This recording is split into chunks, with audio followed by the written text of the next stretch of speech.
All right, shalom, shalom. First and foremost, I want to give all praise, all honor, and all glory due to Yahweh, Bahashim, Yahweh Shai, Barakakadash, double honors to our apostles and our elders of Great Millstone that rule well. Peace and salutations and many blessings to you, elect Akiam, across the four winds of this earth, kicking this word in sincerity and in truth. I'm the brother Sha'ar from the Great Millstone Dallas camp. And I want to do a response to the lessons that a bunch of our brothers in our camps are doing. The confusion of faces brothers. As you can see, the example of the brother in our camp goes by the name of Korwa.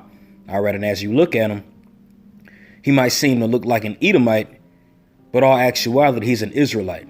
And how do we know these things? We know these things. Excuse me. We know these things based on the scriptures. Okay. And the first scripture that comes to mind is actually going to be in the book of Romans. Give me one sec.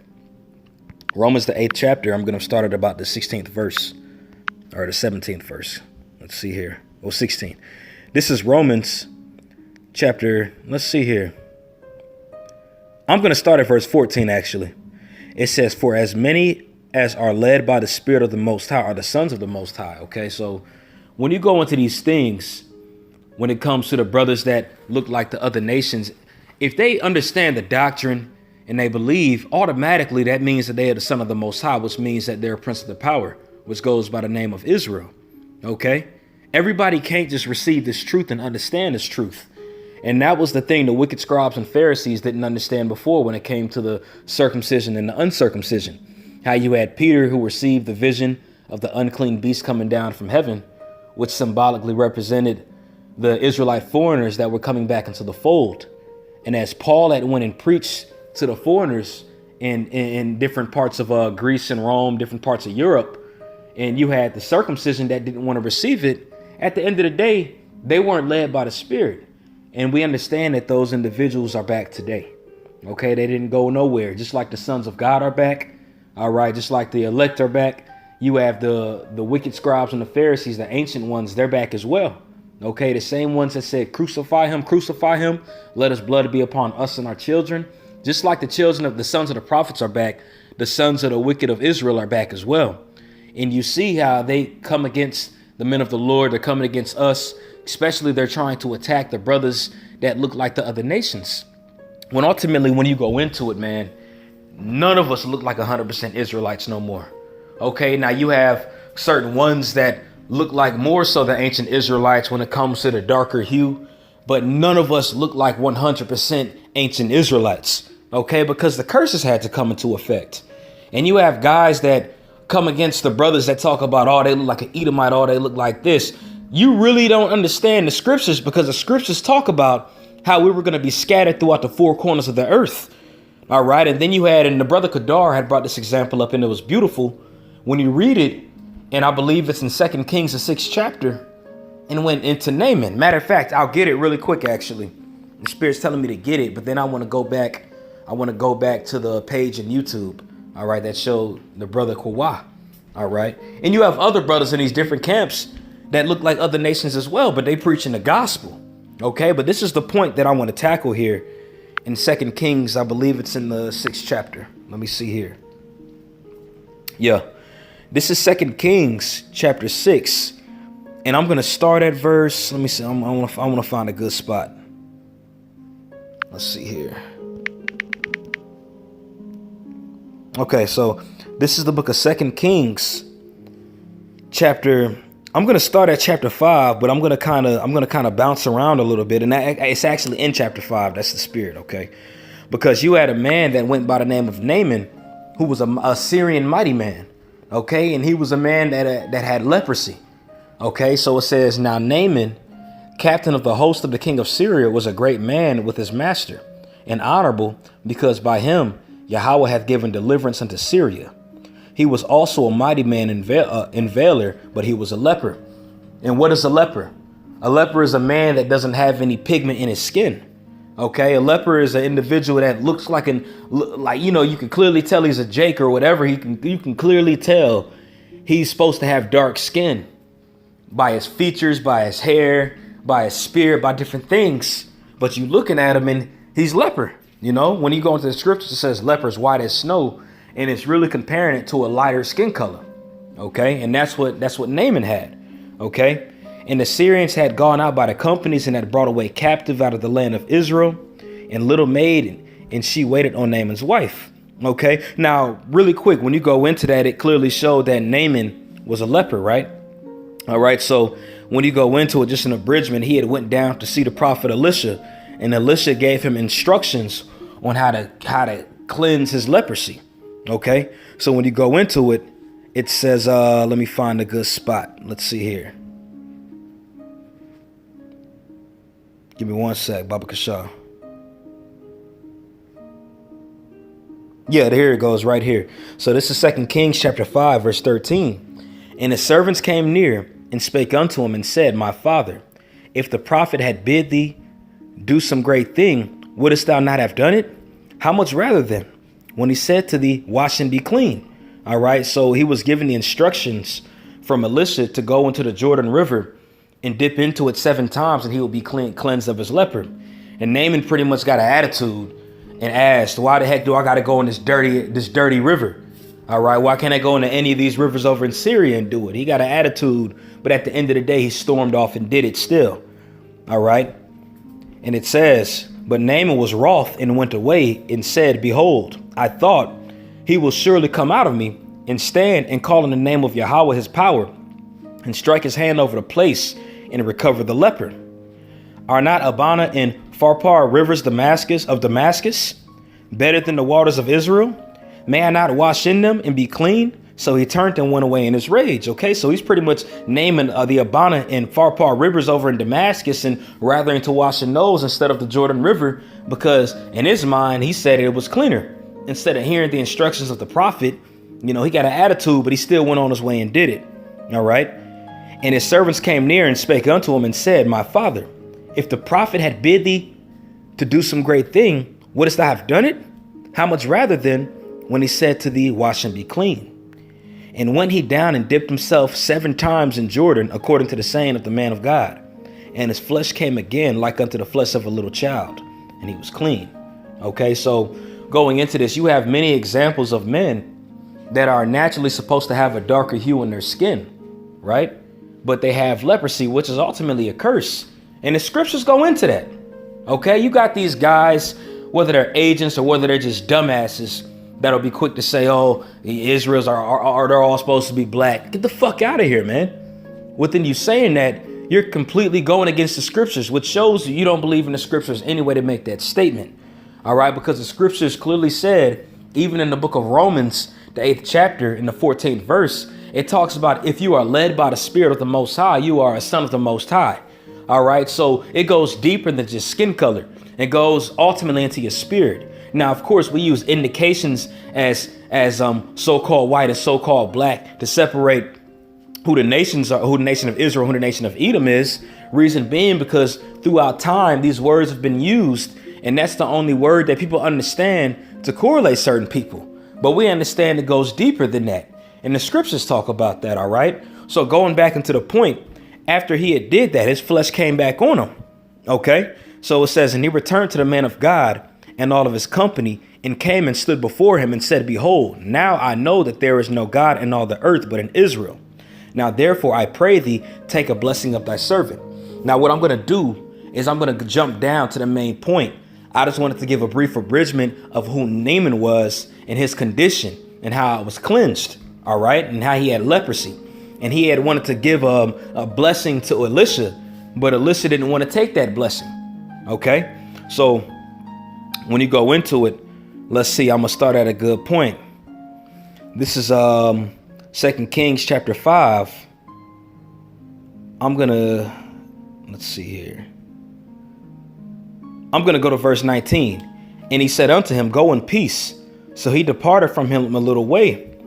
But Gehazi, the servant of Elisha, who was the man of God said, Behold, my master had spared Naaman this Syrian, and not receiving at his hands that which he brought. But as Yahweh liveth, I will run after him and take somewhat of him. So pretty much Gehazi, Elisha's servant, was pretty much conspiring in his mind to be out of order, since Elisha didn't want to take the blessing that Naaman wanted to give him in regards to his pigment being restored. He followed after him anyway without Elisha knowing about it because he wanted to receive it. Okay, so Gehazi followed after Naaman, and when Naaman saw him running after him, he lighted down from the chariot to meet him and said, "Is all well?" And he said, "All is well. My master had sent me, saying, Behold, even now there be come to me from Mount Ephraim 2 young men of the sons of the prophets. Give them, I pray thee, a talent of silver and 2 charges of garments." So what Gehazi did is he lied and said Elisha had sent him down there to meet up with him, when that wasn't really the case. And he said pretty much, please just give us this blessing. I'm going to help these sons of the prophets pretty much out. They need garments and they need silver. And he offered it. And why let it go to waste? All right, that was pretty much the mindset of Gehazi. But when you go to verse 23, it says, "And Naaman said, Be content, take 2 talents, and urged him, and bound 2 talents of silver in 2 bags, and 2 changes of garments, and laid them upon 2 of his servants, and they bare them before. And when he came to the tower, he took them from their hand and bestowed them in a house, and let the men go, and they departed." All right, so he gave them what they wanted, and they departed, right? But he went in and stood before his master. And Elisha said unto him, "Whence comest thou, Gehazi?" And he said, "Thy servant went no whither." All right, so he said, "I didn't go nowhere." Even though clearly when he met up with Naaman, he said, "My master had sent me out here to receive these things from you." But Elisha asked where he was, and he said, "I didn't go nowhere," right? Verse 26, "And he said unto him, Went not mine heart with thee when the man turned against from his chariot to meet thee? Is it time to receive money and to receive garments and oliveyards and vineyards and sheep and oxen and men servants and maid servants?" So Elisha already knew what the business was. The spirit told Elisha what Gehazi went and did. One, he lied to Elisha, and then he was out of order and did something Elisha told him not to do, and he still did it. So what is the repercussion? What was the punishment that Gehazi received? Verse 27, "The leprosy therefore of Naaman shall cleave unto thee, and unto thy seed forever. And he went out from his presence a leper as white as snow." So when you go into this, it says, "The leprosy therefore of Naaman shall cleave unto thee." So the leprosy Naaman had went to Gehazi. So Gehazi went from having his original skin pigment, and then he became a leper. He looked like an Edomite afterwards. "And unto thy seed forever." Now, when you go into this word forever, these words, they stand out. It means pretty much until the time of recompense, until the time of judgment. So what this pretty much is saying is there's still seeds. Gehazi still has a seed on the planet Earth that are lepers, that look so-called white as snow. Okay, so within me bringing up this point, now, granted, these brothers that are in these camps that look like Edomites, not necessarily saying that they're the seed of Gehazi, but it's a strong possibility. But I wanted to bring this example up because Gehazi's seed is still roaming the planet Earth. And best believe as Gehazi was a son of the prophet, as he was a prophet, a lot of his children are coming up within that stead. All right. And then you have examples of just individuals who, when you go into their homelands, they were ran by so-called black people, by Jakes.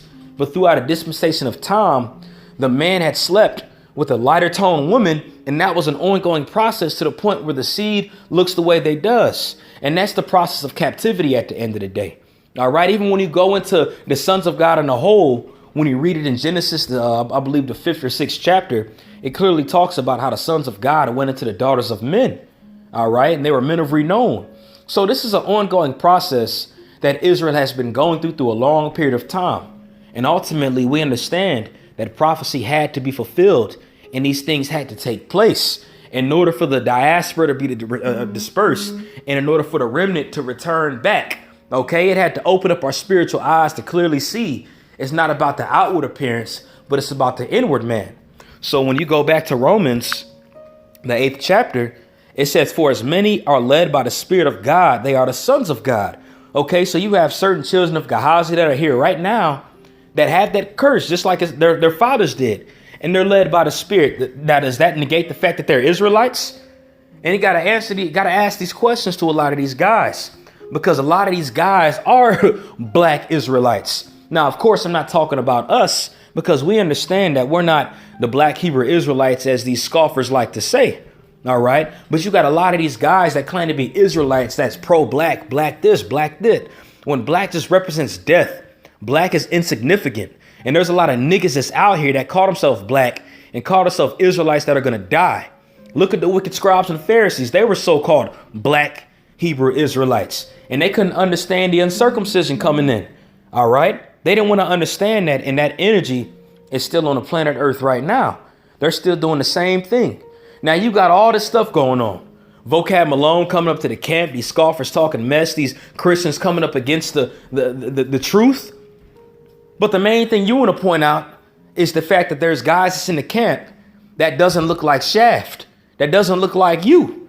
So you ignore all the stuff that's going around, all the negative stuff that's going around, and you want to attack the guys that are here. You want to attack the quote unquote uncircumcision, which shows you're in the spirit of your wicked forefathers, because they was in league with the so-called white man as well. When you go back into the ancient Roman Empire, when we were being persecuted back then, they don't want to do nothing about that. They weren't coming against them. They were paying them tidings. They were in league with them. They were doing a bunch, but the main ones they was coming against was the Israelites that understood the truth, the men of the Lord who came in the spirit and power of Yahweh Ba'Shem Yahweh Shai. So that energy still exists on the planet Earth today. And these carnal guys aren't going to be able to receive the things of the spirit because they are not of the sons of God. All right. Now, when you go into the guys in these other camps in Great Millstone that look like the other nation, they preaching the gospel and they believe, which shows you that they are of the sons of the Most High. But why is that? Because they're led by the Spirit. And in order to be led by the Spirit of the Lord has to dwell in you. But the only way the Spirit of the Lord dwells in you, you have to be an Israelite. So why do these guys have more understanding than y'all? Because the scriptures are being fulfilled. OK, it says, for ye have not received the spirit of bondage again into fear, but ye have received the spirit of adoption, whereby we cry, Abba, Father. What does that word adoption means? That means to be brought back. So these individuals are being brought back. And this is the same thing that was going on in the time of Acts. When you read the book of Acts, there was guys that was coming in that looked like Israelites, but they were following the customs of the other nations. And you had guys that didn't look like Israelites and were following the customs of the other nations. But the spirit of Yahweh Ba'Shem Yahweh Shai led them back. And we are all those men. That's why we cry, Abba, Father, because we understand he is our Father, which makes us Israelites. OK, verse 16 says, the Spirit itself beareth witness with our spirit that we are the children of the Most High. So that's how we're able to understand that these guys are Israelites and who ain't Israelites, because you got a lot of so-called black guys that ain't Israelites. And a lot of you guys that are talking mess, a lot of y'all are wicked ass niggas, but a lot of y'all are tares too. And that's why y'all ain't able to receive this thing. OK, you ain't able to receive the truth. The scriptures talk about that. And this is the same thing which provoked you all to anger back in the ancient world. OK, matter of fact, I'm going to bring that account out here in Romans, the 10th chapter. OK, this is Romans chapter 10. And I'm going to start at verse. Let's see here. Whew, man, it goes. So much of it goes in. But I want to start at a good point. So I'm going to start at verse 16. So this is Romans 10 and 16. But they that have not obeyed the gospel. And who is that? These guys that are coming against brothers. OK, that are coming against the spirit of Yahweh Ba'Shem Yahweh Shai. It says, but they have not which all obeyed the gospel. For Isaiah said, Lord, who hath believed our report? And that's pursuing to Isaiah, the 53rd chapter. And it's understandable that these guys don't believe the report because their fathers didn't believe the report back then. These were the same guys that persecuted the ancient prophets back in the ancient world. And they're carrying on that wicked tradition right now. OK, it says, so then by faith cometh by hearing, and hearing cometh by the word of the Most High. So that's how you're led by the Spirit. First, you have to hear the word of the Most High. And really, in order to hear it, you have to understand it. OK, and that's where faith comes into place. These guys that are calling themselves Israelites. All right. A lot of you guys really don't believe, man. You saying, oh, we're black Israelites, we're this and that. You don't really believe. You're doing this because it's a so-called movement. All right. Of course, yeah, it's cool. Israel's coming back to knowing who they are. But just because you think you an Israelite don't mean that you're going to be delivered. You have to have faith. And you have guys that believe that look like the other nations. But they Israelites and they believe that through faith. because they led by the Spirit. And we believe that through faith because we're led by the Spirit. We're not looking on the outward appearance. Yahweh Shai didn't look on the outward appearance. He always looked on the inward parts. And you had numerous examples, like the example I just brought up in 2 Kings, the 5th chapter, in regards to Naaman and Gehazi. Now, Gehazi's seed is going to be on the planet Earth forever, as the scriptures say. Now, you low-level ass Israelites that talk about it's just a black thing, you must ignore the fact that Gehazi's seed is still on the planet Earth. Now, would you call him an Edomite? You probably would, because you're carnal as hell. You don't understand the spirit of the Lord. It says, but I say, have they not heard? Yea, verily, their sound went into all the earth, and their words into the ends of the world. So that means that this word had to reach all the four corners of the earth. It had to reach the diaspora, the ones who were dispersed everywhere, who were scattered among the heathen, whose fathers mingled with the heathen. So by default, they were going to end up looking like the heathen. And that's the thing. And that's what the Lord wanted, because Jake was being wicked. All right. So they did that to provoke these wicked niggas to jealousy. That's what the Lord did. OK, and it's beautiful how we see the fruits of that. We literally see this playing out within our eyes. OK, verse 19 says, but I say, did not Israel know? First, Moses said, I will provoke you to jealousy by them that are no people, and by a foolish nation will I anger you. But Isaiah is very bold and said, I was found of them that sought me not. I was made manifest unto them that asked not for me. So when you go into this, man, it clearly said it went into the account of Moses and Elijah when Elijah had quoted back what Moses said, how he had provoked them to jealousy by them that are no people. You look at these guys that's in these camps, and they look like other nations. They look like a no people. But the scripture in Hosea had to be fulfilled, man. All these scriptures had to be fulfilled, and we're witnessing the fulfillment of it right now. So these brothers that are in these different camps that are coming up with these beautiful videos talking about, am I a black Hebrew Israelite? Hey, man, shows you this thing ain't about color. All right. And you got a lot of these Christians that are out here that don't understand that. And they'll be quick to say black this, black that, because what Edomites are good at doing, they're good at controlling the narrative.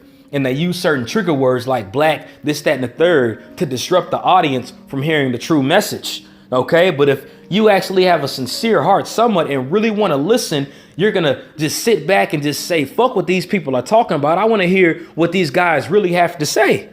All right. Esau will control the narrative and try to have you avoid hearing what the truth is. OK, and ultimately, that's a technique that a lot of 2/3 are going to get destroyed by. Ultimately, it's the algorithm of the Heavenly Father. OK, but going back to the subject, well, really, all this is the subject. Just like Esau knows how to control the narrative, a lot of you 2/3 like to control the narrative as well and like to say black this, black that. It's a black thing. It's a black thing. How about this? Millions and on top of millions, billions of black people are going to fucking die, man. And that's just the truth. And when you see those brothers get beamed up that look like the other nations, you're going to sit back and wish that you weren't talking shit. And that's just the truth of the matter. OK, because the scriptures clearly say that individuals are going to come in this thing and they're going to look like the heathen. All right. That's all over the scriptures.